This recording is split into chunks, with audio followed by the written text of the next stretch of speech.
Vamos agora entrevistar o deputado Dr. Hélio. Boa tarde, deputado. Seja bem-vindo ao nosso estúdio. Obrigado pelo tempo disponibilizado para tratarmos aqui de alguns assuntos em curso.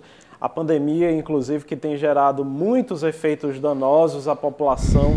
A fome tem batido a porta das famílias e, na semana passada, o senhor apresentou um projeto de lei para a concessão de pensão por morte a filhos que perderam pais para a Covid. Qual a sua perspectiva com esse projeto, deputado? Boa tarde. Boa tarde, Helder. Boa tarde, todo o litoral. Primeiro dizer que a pandemia realmente tem gerado uma dificuldade inimaginável na vida de todas as pessoas. Nós estamos colocando, você colocou aqui a questão da fome, do desemprego, da própria dificuldade que várias empresas têm em consequência da pandemia. Mas é um fato, nós não vamos conseguir sair dessa situação sem um controle da doença.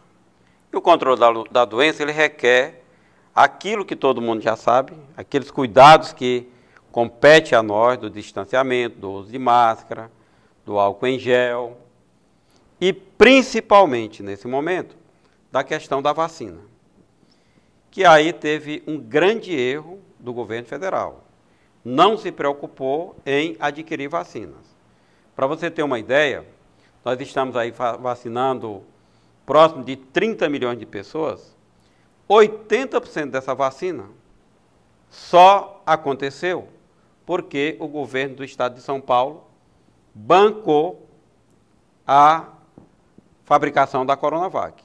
Ou seja, se dependêssemos apenas do governo federal, estaríamos aí vacinando 6 milhões de pessoas. Então, isso foi o grande equívoco, essa falta de coordenação do governo federal, que tem acarretado um drama na economia, um drama na saúde e muitas mortes.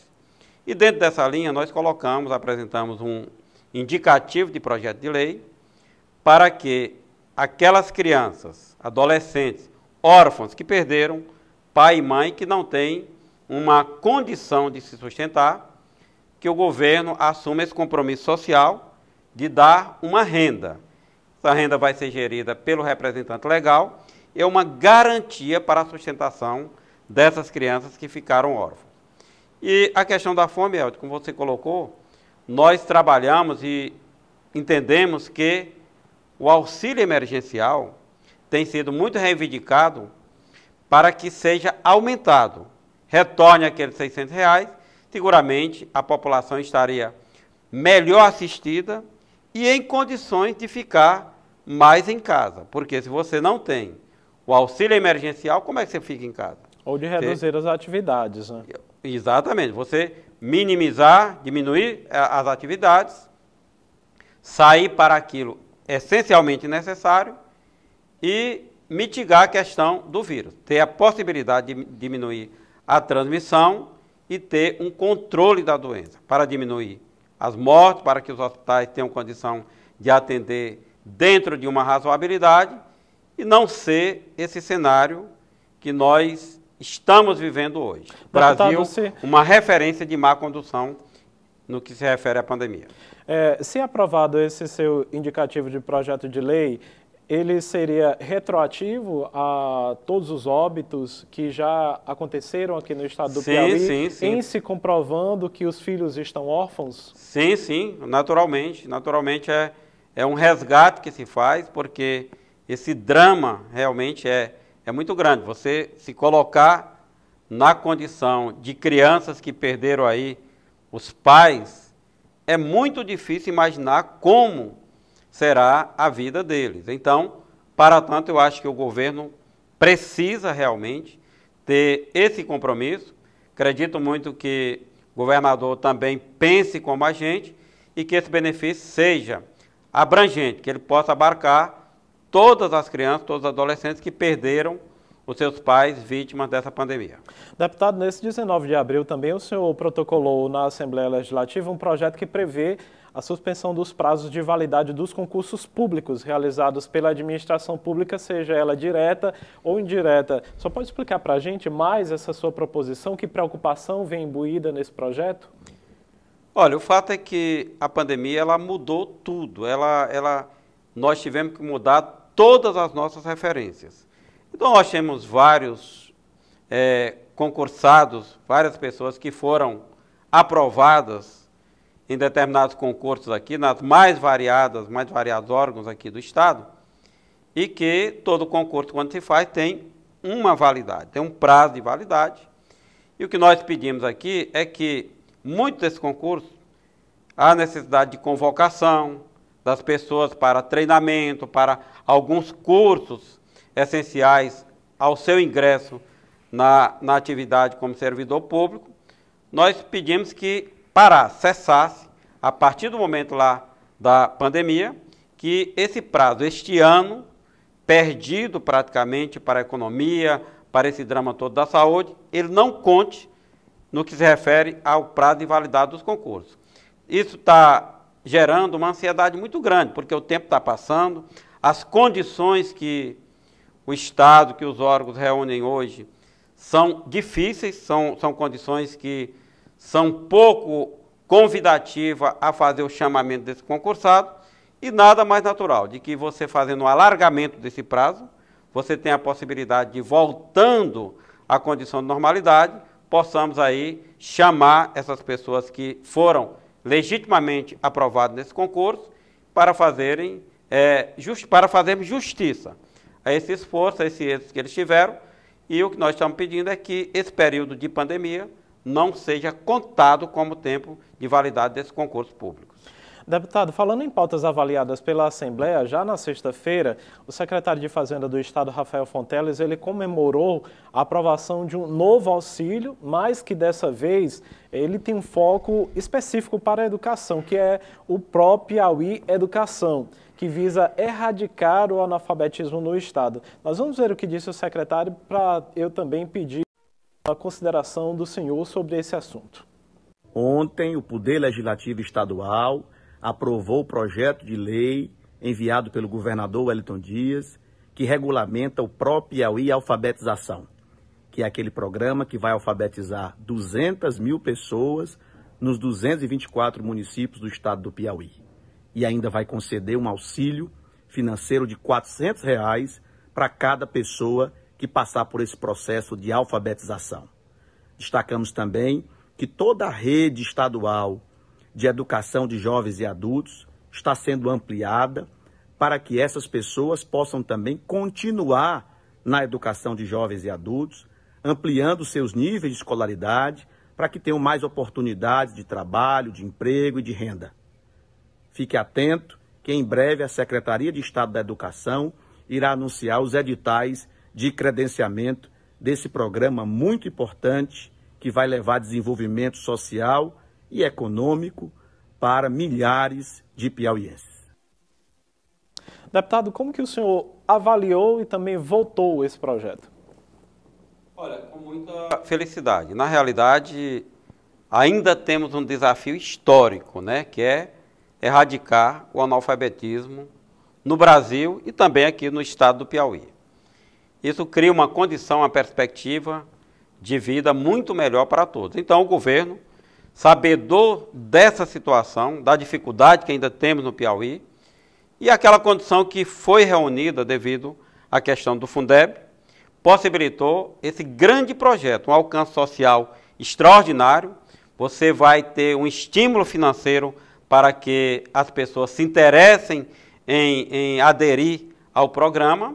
Além do mais, isso faz com que traga uma energia a mais para a economia. No momento de tamanha depressão, devido à Covid, tudo que se faz, o governo aí intervindo para um foco na educação, mas que, por outro lado, traz um grande benefício na própria questão econômica, porque é um volume de dinheiro substancial que vai girar na nossa economia, seguramente num dos momentos mais difíceis por qual nós estamos passando. Então, é um projeto muito importante e focado naquilo que o nosso secretário Rafael Fonteles falou, de uma abrangência social muito grande, que é muito a cara do nosso governo nesse momento. Deputado, o senhor esteve recentemente numa tentativa de levar o Corpo de Bombeiros para uma melhor estrutura, lá para o antigo prédio da SASC, ali na Avenida Coronel Lucas, Houve já alguma evolução dessa tratativa? Sim, houve sim. Na realidade, primeiro nós estamos acompanhando, tem um projeto e a SEAD está administrando essa situação. A SEAD está catalogando todos os prédios ociosos, terrenos, todos os bens, todo o patrimônio do Estado, que está aí não sendo utilizado. Há um encaminhamento para que esse patrimônio, prédios, terrenos, sejam vendidos. Para quê? Sabemos que nós temos um déficit muito grande previdenciário no Piauí e no Brasil. Isso é para dar um aporte financeiro e diminuir essa dificuldade da própria Previdência. Sabedor disso, o Major Rivelino, coordenador aqui do Corpo de Bombeiros de Parnaíba, ele me procurou e pediu que a gente fizesse uma interlocução junto ao governo para que aquele prédio onde funcionou a SASC, que está fechado há muito tempo, inclusive se deteriorando a cada dia, pudesse ser disponibilizado para o Corpo de Bombeiro, visto que o Corpo de Bombeiro funciona numa estrutura provisória, que disse que era para ser provisória, mas já está lá há 30 anos. Mas não tem um pátio de estacionamento, não tem como você trazer para cá nenhum outro equipamento maior para esses eventos que acontecem. Parnaíba cresce muito, cada dia mais vamos precisar de um Corpo de Bombeiro com uma estrutura melhor. Já é muito atuante, 35% das ações do Corpo de Bombeiro no Piauí são desenvolvidas pelo Corpo de Bombeiro de Parnaíba. Então, nós levamos essa proposta ao governador, levamos essa proposta ao Rafael, e eles compreenderam que é um prédio adequado a acomodar o Corpo de Bombeiro. Até soube de um estresse que houve com o grupo cultural aqui de Parnaíba. Nós sempre tivemos um compromisso muito grande com a cultura e vamos continuar tendo, colocando que será sempre também uma das nossas prioridades. Mas lá o que estava sendo proposto era a venda desse prédio pelo Estado e uma estrutura que 80% dele está fechado, sem uso algum. Onde era um pátio lá atrás, a própria quadrilha Lumiar utiliza, aliás, para desenvolver as suas atividades. É uma equação que nós temos que ver com o próprio Corpo de Bombeiro e também me colocar à disposição. Nós temos aqui o nosso patrimônio aqui do Porto das Barcas, que está sendo entregue, tem todos os espaços ali no entorno, que nós também podemos colocar emenda, podemos fazer articulação com o governo do Estado, para que o espaço também, que eu acho que talvez tenha até uma identidade maior com a questão cultural, possa ser deslocado uma opção ali como para o Porto das Barcas. Como também nós temos várias quadras de escolas estaduais, de escolas municipais, e volto a dizer, aquelas que precisarem de uma reforma, eu me coloco inclusive com a possibilidade de disponibilizar emenda para viabilizar essa adequação ao uso. Eu acho que todos são importantes. Agora, diante dessa situação, uma expectativa de venda de um prédio que, só para você ter uma ideia, Eldo, o Corpo de Bombeiros já recebeu 2 terrenos em Parnaíba. Um é onde funciona o CI, que eu tenho orgulho de dizer que o CI Parnaíba começou com um pleito nosso, do deputado Dr. Hélio, hoje está lá sendo administrado pela Reabilitar, que é a mesma que administra o CI Teresina, e dizer aqui às pessoas que tiveram Covid, que precisam de reabilitação pulmonar, cardiológica, motora, nós temos uma estrutura lá já funcionando, uma equipe do mais alto nível, até em termos de Brasil, e que as pessoas precisam procurar o CI. Vamos fazer uma articulação com todas as prefeituras da região, com todas as secretarias de saúde, para que possam referenciar esses pacientes que estão na recuperação da Covid, para terem a possibilidade do atendimento lá no CI Parnaíba.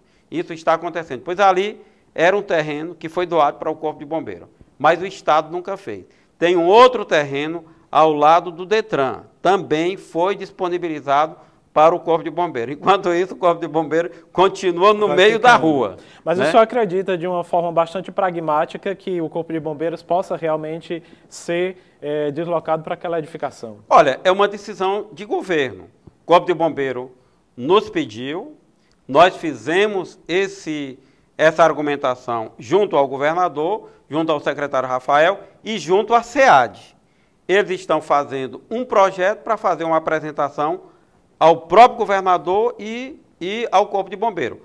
O comandante-geral do Corpo de Bombeiro também se interessou, eles estão trabalhando, não é o deputado. Eu não tenho esse poder deliberativo, porque eu não tenho esse poder de assinar e determinar que órgão A, B, C... Mas ficou aí a proposta, então. Ficou uma proposta no sentido. E, na outra vertente, a gente buscar essa alternativa para contemplar também o grupo cultural, porque nós temos todo interesse de continuar ajudando tudo que é importante, por isso mesmo que o governo está gastando 8 milhões para reestruturar todo o Porto das Barcas, transformando aquele patrimônio cultural brasileiro, né, numa coisa que possa ser muito mais vista, muito mais frequentada e ser um endereço realmente com uma referência da identidade cultural parnaibana. Deputado, para a gente finalizar, o tempo corre.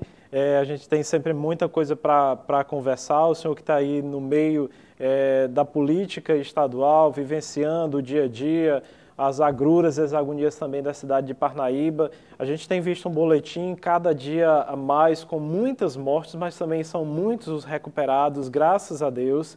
O senhor já falou aí da disponibilização da estrutura do CI aqui na cidade de Parnaíba para a recuperação desse pós-Covid. Agora, para finalizar, pela sua experiência prática e também as fiscalizações que o senhor tem feito junto às unidades de tratamento da Covid, o senhor avalia que nós estamos em que estágio? Que previsão de futuro a curto prazo o senhor poderia fazer para essa realidade que nós estamos? É o seguinte, a pandemia, quem alimenta a pandemia, quem faz com que ela se alongue ainda mais, faz com que ela tenha um nível de adoecimento das pessoas maior, é exatamente a atitude de cada um de nós. Nós sabemos que, objetivamente, o que cessa a transmissão são esses cuidados de higienização, de evitar deslocamento desnecessário, e tudo isso gera uma consequência. Quando nós fazemos o que é possível fazer, visto que não temos a vacina na quantidade que poderíamos ter, Israel já liberou, já não se usa máscara, certo? O Reino Unido já avançou, teve um decreto, os bares, os restaurantes, todos abrindo. Nós estamos vendo no Brasil ainda um ritmo que vinha muito acelerado, agora nós estamos entrando numa fase de estabilidade, mas ainda com um nível de transmissão muito elevado, visto que os hospitais ainda estão cheios pela demanda muito grande, as nossas UTIs com quase a plenitude delas ocupada, ou seja, pelos estudos, pelo que se fala, nós ainda vamos viver até metade do mês de maio aí, com uma dificuldade muito grande. Muitas pessoas adoecendo, em consequência, mortes ainda num volume muito significativo, e a partir daí, porque está avançando a vacinação, está tendo uma comunicação melhor sobre como nós podemos conduzir no sentido de diminuir a transmissão. Essas ações em conjunto é que vão permitir que a gente vá naturalmente mitigando a doença. Você vai diminuindo a potência, a força da doença e naturalmente tendo a possibilidade da economia começar a respirar, começar a fluir, as coisas começarem a ter uma possibilidade de abrirem na sua plenitude. Mas nós temos que compreender que ainda vamos passar por um período longo, onde as medidas sanitárias são necessárias e o Brasil faça um esforço maior para que a vacina chegue mais cedo a toda a população. Doutor Hélio, obrigado aqui por dividir os seus conhecimentos e também as informações que o senhor traz, nos atualizando sobre todas as pautas políticas que estão sendo discutidas aqui no estado do Piauí. Desejar um bom trabalho para o senhor também aí nessa sua jornada. Obrigado a você. E uma mensagem de de esperança. Se Deus quiser, com o compromisso que precisa ter cada dia mais firme, principalmente do governo federal, que tem que fazer toda essa articulação na aquisição de vacina. Muito em breve nós vamos ter a possibilidade de ir retomando gradativamente a nossa vida, a nossa rotina de vida.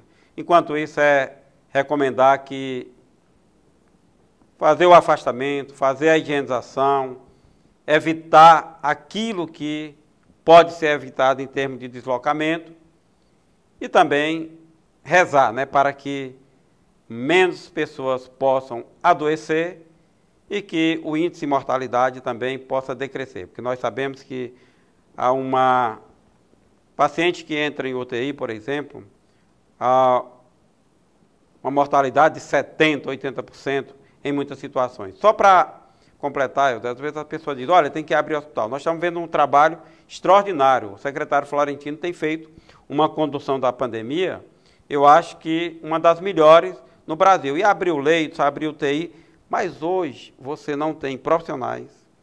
Não adianta a gente achar que tem que abrir mais e mais UTI. Você não consegue botar para funcionar. E para você ter um profissional habilitado a trabalhar no UTI, isso demanda 8 anos de estudo. Não é assim, abrir e ter pessoas. Até isso o Brasil vive dificuldade. O Brasil tem 1/3, aliás, a França, por exemplo, tem 1/3 das UTIs do Brasil. Entretanto, a assistência lá é melhor do que a nossa, certo? Porque há um outro conjunto de ações que precisam ser tomadas e feitas antes do paciente entrar propriamente na UTI. Então, depende muito da gente. Não vamos apenas acreditar. Os hospitais estão cheios. E por mais que se abra um espaço de leite de UTI, ainda assim nós teremos muita dificuldade no atendimento ideal à população. Vamos então manter a fé. Obrigado, deputado.